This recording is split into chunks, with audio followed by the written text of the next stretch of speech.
Hi guys, this is Chef Jose Sarasola and this 12 Days of Christmas Recipes with Dowell. Today, gagawa tayo ng very classic but simple dish, ang chicken adobo sa gata. Our ingredients for today, chicken, syempre yung gata, oil, soy sauce, vinegar, meron tayong sili, syempre brown sugar, garlic, onions, salt, and pepper.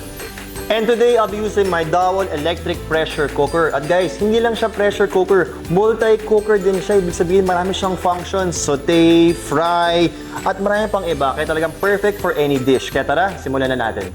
Okay, so let's remove our cover. And then as I said, multi-cooker siya, marami siyang functions. We will pick the saute option. Okay, ang una muna, ang oil. Yan. Let's add our garlic. Yan. Very basic ingredients ng adobo natin. Very classic, very simple. Next naman, yung onions natin. Next naman, let's add our chicken. Ako gusto ko dark meat, kaya yun, thighs and drumstick ang gusto ko. We'll just be searing the skin before adding our next ingredients. Okay, next naman, yung soy sauce natin. Yan. Mga classic adobo ingredients, syempre meron tayong vinegar. And of course, may gata. Ito yung twist natin. Then timplahan natin, konting asukal. Not too much kasi yung gata matamis na. Of course, para i-kontra yung sweetness, may konting sili. Haluin natin. Right.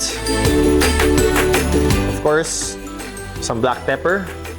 A lot of pepper. Ganun talaga yung adobo. And just a bit of salt kasi meron na tayong soy sauce. Kaya mo naman ng sobrang salty ng adobo natin. Right. Then, haluin lang natin. At syempre, mag-add tayo ng dahon ng laurel.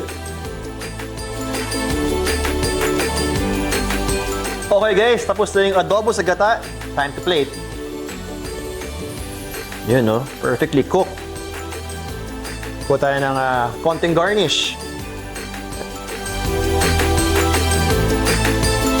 At ayan, tapos na ang adobo sa gata. Of course, using my Dowell electric pressure cooker na napakaraming cooking functions. This has been Chef Jose Sarasola. See you in my next videos.